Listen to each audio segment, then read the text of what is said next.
श्री कृष्ण कहते हैं, मनुष्य इस संसार में तुम्हारा सबसे बड़ा शत्रु कोई दूसरा व्यक्ति नहीं है। तुम्हारा सबसे बड़ा शत्रु तुम्हारा अपना अनियंत्रित मन है। जब मन भय, क्रोध, मोह और चिंता के अधीन हो जाता है, तब मनुष्य स्वयं अपने जीवन की सबसे बड़ी बाधा बन जाता है।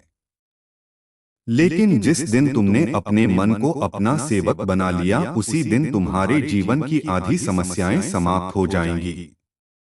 याद रखो, जो व्यक्ति अपने मन के अनुसार चलता है वो परिस्थितियों का दास बन जाता है, लेकिन जो व्यक्ति अपने विवेक के अनुसार चलता है वही अपने भाग्य का निर्माता बनता है। इसलिए अपने मन की हर इच्छा को सत्य मत मानो, पहले उसे परखो, फिर निर्णय लो। संगीत। हे अर्जुन, संसार को बदलने से पहले अपने विचारों को बदलना सीखो। यदि तुम्हारे विचार शुद्ध हैं, तो कठिन परिस्थितियां भी तुम्हें आगे बढ़ाने का कार्य करेंगी। लेकिन यदि विचार नकारात्मक हैं, तो अच्छे अवसर भी तुम्हारे हाथ से निकल जाएंगे। इसलिए प्रतिदिन अपने मन को अच्छे विचारों से भरना आवश्यक है। जब कोई तुम्हारा अपमान करे, तब क्रोध करने से पहले अपने मन से पूछना कि क्या यह क्रोध तुम्हें शांति देगा। अधिकांश समय उत्तर नहीं होगा।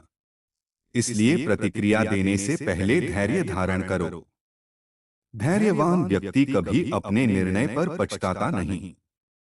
हे मनुष्य, अपने मन को उस रथ के समान समझो जिसके घोड़े तुम्हारी इच्छाएं हैं। यदि सारथी सो जाए तो घोड़े रथ को कहीं भी ले जाएंगे, लेकिन यदि सारथी जागरूक हो तो वही रथ सही मार्ग पर चलता है। तुम्हारा विवेक ही उस रथ का सारथी है। उसे कभी कमजोर मत होने दो। याद रखो, चिंता भविष्य को सुरक्षित नहीं करती बल्कि वर्तमान की शक्ति को कम कर देती है। संगीत। जो समय चिंता में बीत जाता है, वही समय यदि कर्म में लगाया जाए तो भविष्य स्वयं सुंदर बन सकता है। इसलिए चिंता नहीं, कर्म करो। हे अर्जुन, अपने जीवन में उन लोगों का सम्मान करो जो तुम्हें सत्य बताते हैं, चाहे वह सत्य कड़वा ही क्यों ना हो। मीठा झूठ तुम्हें कुछ समय के लिए खुश कर सकता है, लेकिन कड़वा सत्य तुम्हारा पूरा जीवन बदल सकता है। जब तुम्हारा मन बार बार हार मानने लगे, तब अपने पिछले संघर्षों को याद करना। जिस परमात्मा ने तुम्हें अब तक हर कठिनाई से निकाला है, वही आगे भी तुम्हारा मार्गदर्शन करेंगे। विश्वास कभी मत खोना। याद रखो, मनुष्य की वास्तविक शक्ति उसके शरीर में नहीं बल्कि उसके विचारों में होती है। यदि विचार मजबूत हैं, तो कमजोर शरीर भी बड़े कार्य कर सकता है। लेकिन यदि विचार कमजोर हैं, तो शक्तिशाली शरीर भी असफल हो जाता है। हर दिन स्वयं से यह संकल्प लो कि मैं अपने मन का स्वामी बनूंगा, दास नहीं। मैं क्रोध से नहीं, विवेक से निर्णय लूंगा। मैं भय से नहीं, विश्वास से आगे बढ़ूंगा। मैं दूसरों को बदलने से पहले स्वयं को बदलने का प्रयास करूंगा। अंत में श्री कृष्ण कहते हैं, जिसने अपने मन को जीत लिया उसने संसार की सबसे कठिन लड़ाई जीत ली।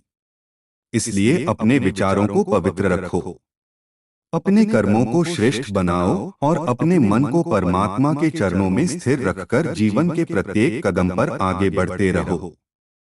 श्री कृष्ण कहते हैं, हे मनुष्य, यह संसार तुम्हें उतना दुख नहीं देता जितना तुम्हारा अपना अनियंत्रित मन देता है।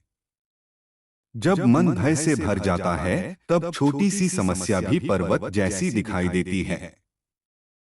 लेकिन जब मन विश्वास से भर जाता है, तब सबसे बड़ी कठिनाई भी छोटी लगने लगती है। इसलिए परिस्थितियों को बदलने से पहले अपने मन की दिशा बदलो।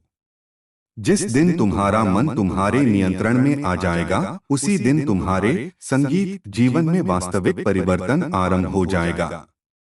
याद रखो, मन एक ऐसे बालक के समान है जिसे यदि सही मार्गदर्शन ना मिले तो वह गलत दिशा में भागने लगता है।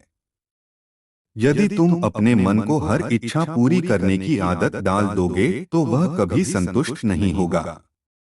लेकिन यदि तुम उसे अनुशासन सिखाओगे तो वही मन तुम्हारी सबसे बड़ी शक्ति बन जाएगा। इसलिए अपने मन को इच्छाओं का दास मत बनने दो, बल्कि उसे विवेक का सेवक बनाओ। हे अर्जुन, मनुष्य का पतन बाहर से नहीं भीतर से आरंभ होता है। जब मन में अहंकार जन्म लेता है तब विनम्रता समाप्त हो जाती है। जब ईर्ष्या प्रवेश करती है तब सुख चला जाता है। जब क्रोध बढ़ता है तब बुद्धि साथ छोड़ देती है। और जब लोभ बढ़ता है तब संतोष समाप्त हो जाता है। इसलिए अपने मन के द्वार पर सदैव जागरूक प्रहरी बनकर खड़े रहो और किसी भी नकारात्मक विचार को अपने भीतर स्थायी स्थान मत दो।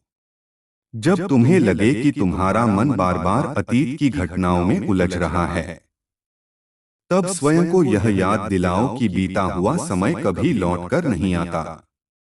अतीत केवल सीख देने के लिए होता है, उसमें जीवन बिताने के लिए नहीं।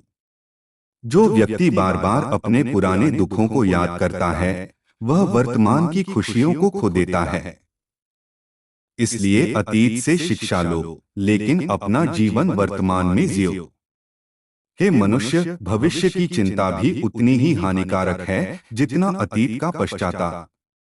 भविष्य अभी आया ही नहीं और अतीत जा चुका है। तुम्हारे पास केवल यह वर्तमान क्षण है। यदि तुम इसे अच्छे कर्मों, सच्चे विचारों और ईश्वर के स्मरण में बिताओगे तो भविष्य स्वयं सुंदर बन जाएगा। याद रखो, संसार की सबसे कठिन लड़ाई किसी दूसरे व्यक्ति से नहीं, गला साफ करने की आवाज, बल्कि अपने मन से होती है। जो